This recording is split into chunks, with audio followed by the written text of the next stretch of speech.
Welcome back to another episode of Travellers Off Grid. In this episode we visit the historical town of Arltunga, checking out the visitor centre and then heading out to check out the ruins. We then head out to MacDonnell Gorge and finish it off with a feed at the Arltunga pub and eco retreat. So this morning we've come out to the Arltunga Historical Reserve, which Arltunga was an old mining town, which is now, of course, deserted. So we're just going to have a look in the visitor centre first, and then figure out where we go from there. It's kind of like an unmanned visitor centre. There we go.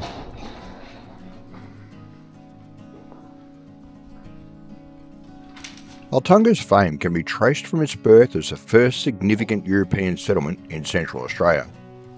After gold was discovered in the 1800s, Arltunga became the home for over 100 miners, all hoping to strike it lucky and make their fortune.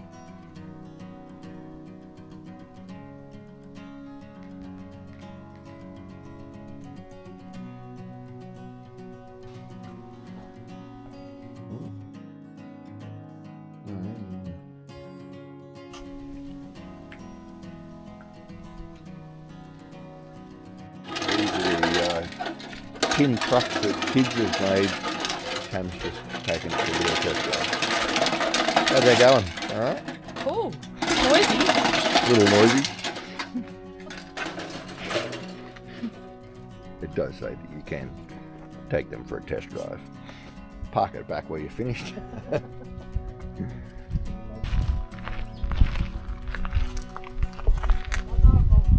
So this is the 5-stamp battery that they use to crush the ore and get the gold out. So apparently it was transported from Adelaide by horse and cart. I'd hate to think of the weight that would be in that, and the fact that not only had it come from Adelaide, but it was also made in Melbourne. So it's actually been transported probably by rail or whatever else from Melbourne and to Adelaide, and then put on a horse and cart and then brought up here. The battery is actually run by steam, and so they would have fired up the old little steam engine there, which then drives the wheel, and then drives the wheel up the top and lifts the hammers, and that's what crushes the ore and gets their gold. And it actually looks like a little mini version, but still works, I'd say, because it's been greased up. And they've actually chained the wheel there, so I reckon that still, and look at that, runs freely. Tipping that there to be a little uncomfortable. I reckon.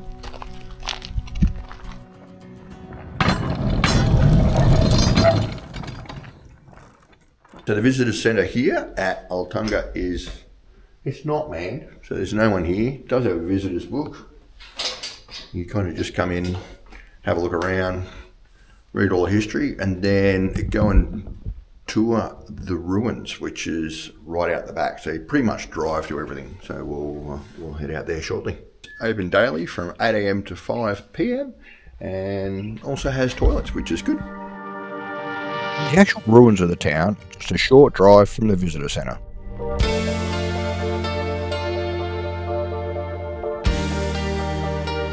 First port of call is the Arltunga Government Works. The term Government Works was the name given for the area where most of the processing of the gold was done.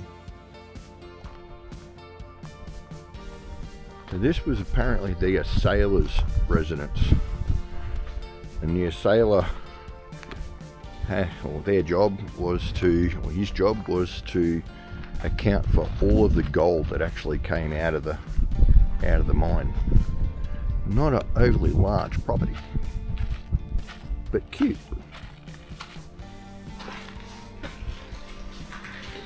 It's a one-roomer.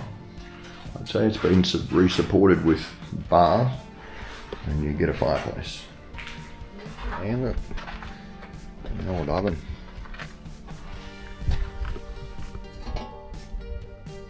It nearly looks like a saw blade, but The manager's residence. This is the residence of the manager that was the most senior in his field. He was responsible for overseeing the battery operations ran smoothly.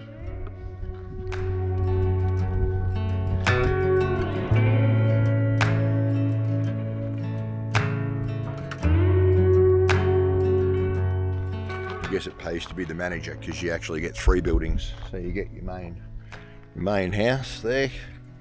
You get whatever this is, which looked like it had a very large fireplace. I would imagine it would be the kitchen. Maybe the cookhouse. kitchen area. And there's also a building up the back there, which is just basically looks like another fireplace. But Had a kitchen, yeah, away external. from the house, so I would assume that that's probably what that building was, having probably the big had- fireplace in it. Yeah, probably had servants or something of that nature. Who didn't back then? Number 3 is the post office. Not a lot left of the post office other than a very large fireplace. Now this is number 5, which is the gold room. So this is where they actually bought the gold, and it was tested for impurities, and the miner was actually then paid for the gold that they had produced.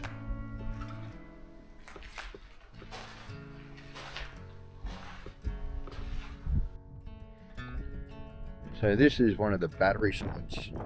The horizontal steam engine there, which obviously ran through belt down to what was the 10 head stamp battery box, which was there. So we saw the 5 battery box back at the information centre. So this one was a 10. You can imagine the size of it. They brought all of their ore up to here, and it all got processed so they could separate the gold from the ore.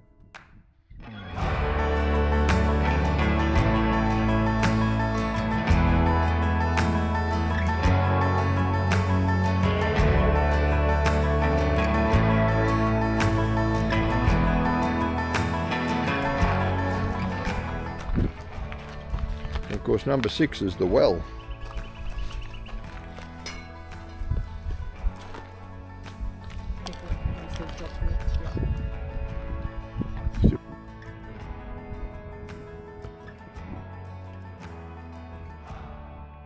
This one was the blacksmith shop. Now there's not a lot to it. It doesn't even look like it's got a front wall.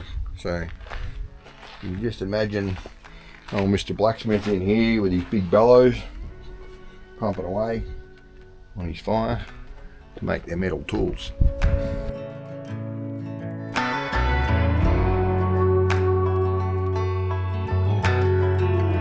To the old Arltunga police station. Has been rebuilt, refurbished, which is good, just to keep it looking good.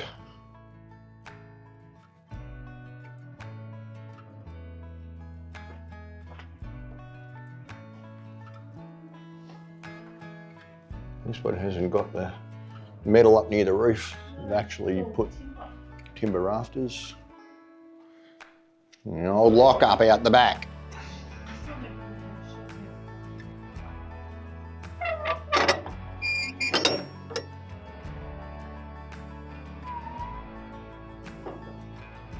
And a lock up. Bit chilly in here. No! Hello? What are you doing? Can I have my meal, please? No, very naughty. Pretty thick walls. So we're on another hike. We're headed out to one of the mines. So it's a 1 hour return hike out to one of the mine sites. Walking out to this mine site really gave you the sense of just how remote they must have felt way back in the day after riding so far on horseback.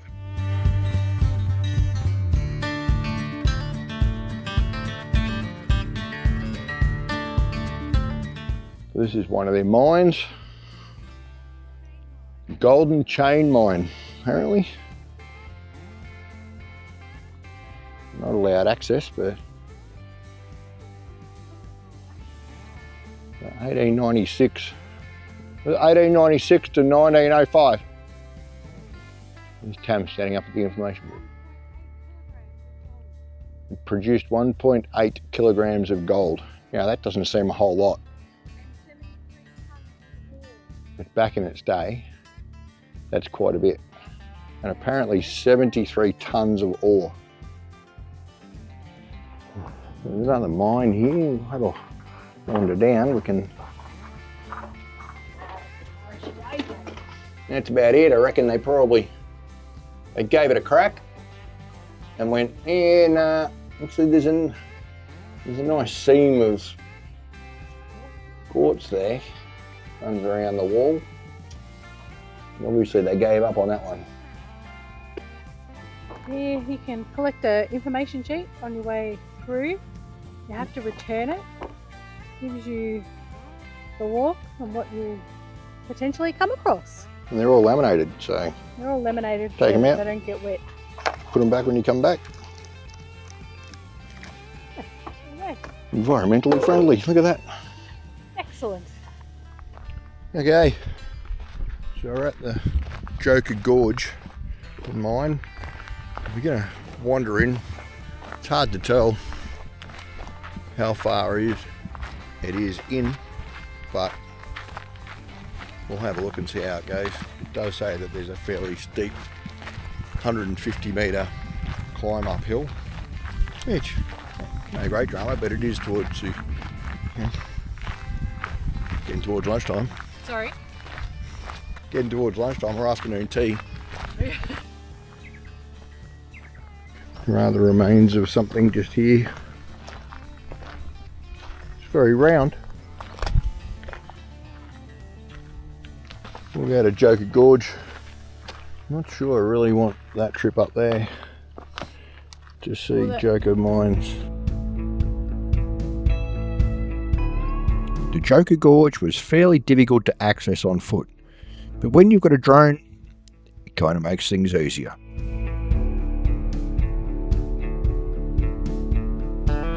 When you look at the rocks that are laying at the base of this gorge and you think about the amount of water that would flow through here in wet season, it would be quite the spectacle to see.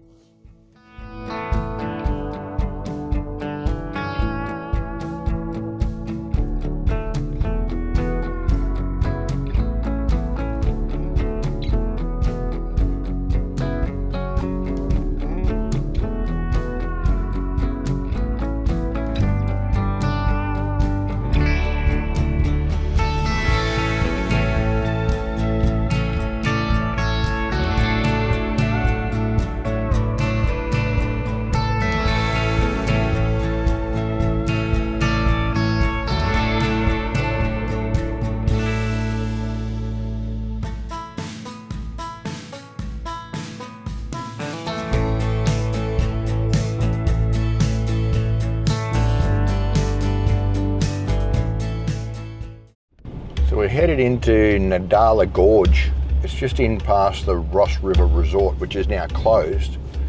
And I've heard mixed reports about Nadala Gorge. Some people say that it's kind of really nice and looks really good, but then I've heard others say that it's pretty average. I guess proof will be in the pudding when we get there. So you can camp in here, but petite little camping area. Looks like it's got toilets there.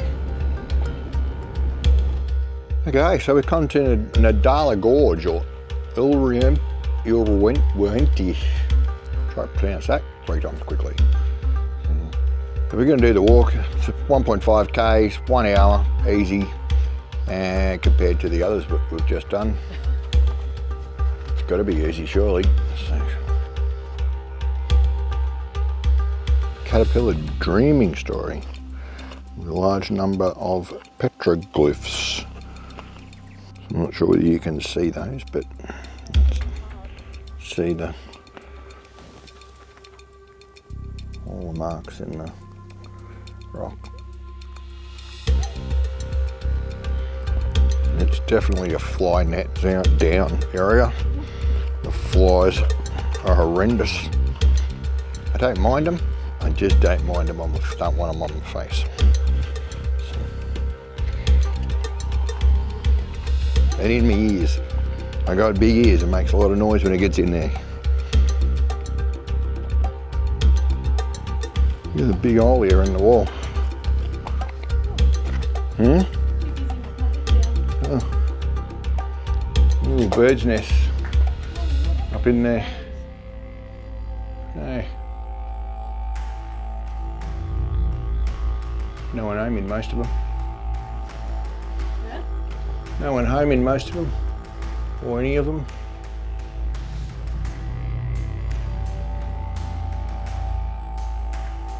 So that's the Arltunga wattle. Apparently it only features in the East MacDonnell Ranges in a small area. So it was first discovered here in 1966 at Nadala Gorge. There you go. And they grow, the average height of a mature tree is about 6 metres, but some reach as high as 12. That one's got a long way to go. So just walking along on a rock, and you can see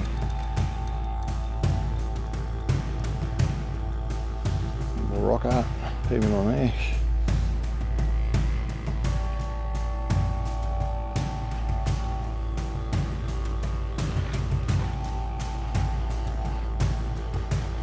End of the marked trail, but now there's an unmarked trail. I would say it leads up through the gorge.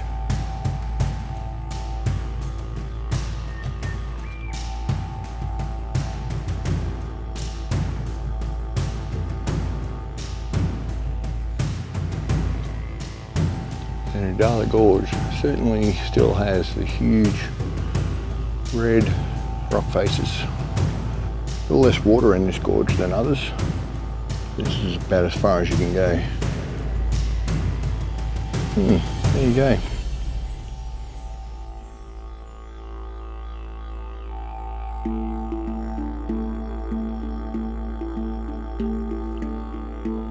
Some of the incredible rock formations. And you walk in, just the way that over the years it's worn away. Yeah, just must be the different types of, like where there's weakness in the rock.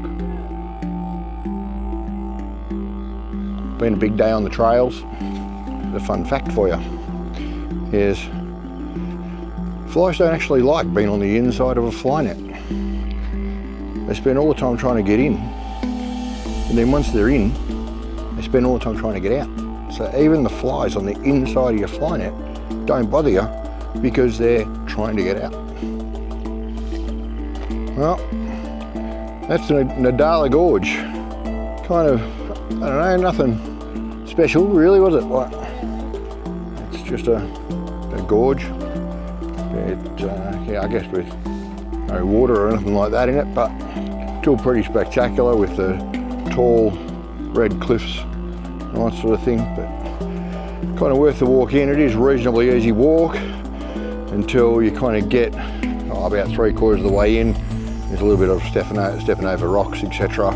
But yeah, other than that, yeah, fairly easy walk. It says an hour. We've just done it in, I think, about 30, 40 minutes or something. So.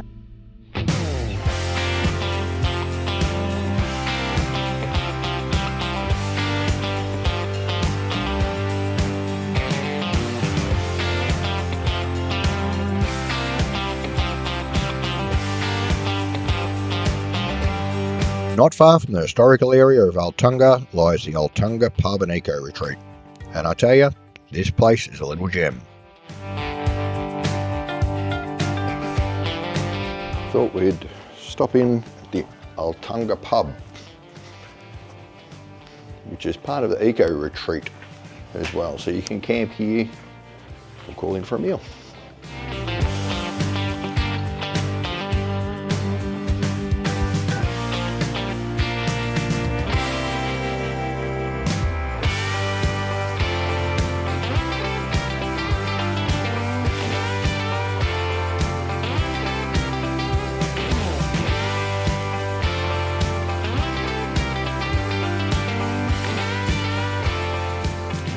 Well guys, as we sit back here at the Arltunga Pub and Eco Retreat, this place is absolutely amazing. If you ever actually come to Alice Springs, make sure you get out to Arltunga Pub and Eco Retreat. Oh, awesome place. Yeah, absolutely.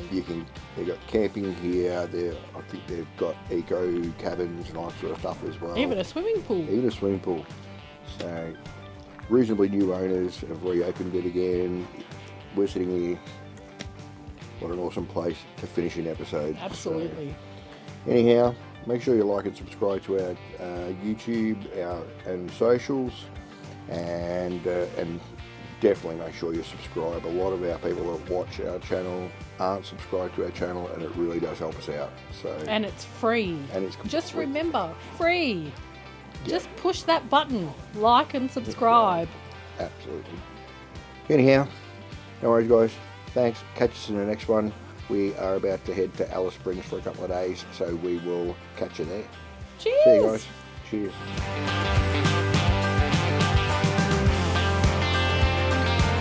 Next episode, we base ourselves in Alice Springs and get blown away at Simpsons Gap. I look upwards because my heart keeps blowing up.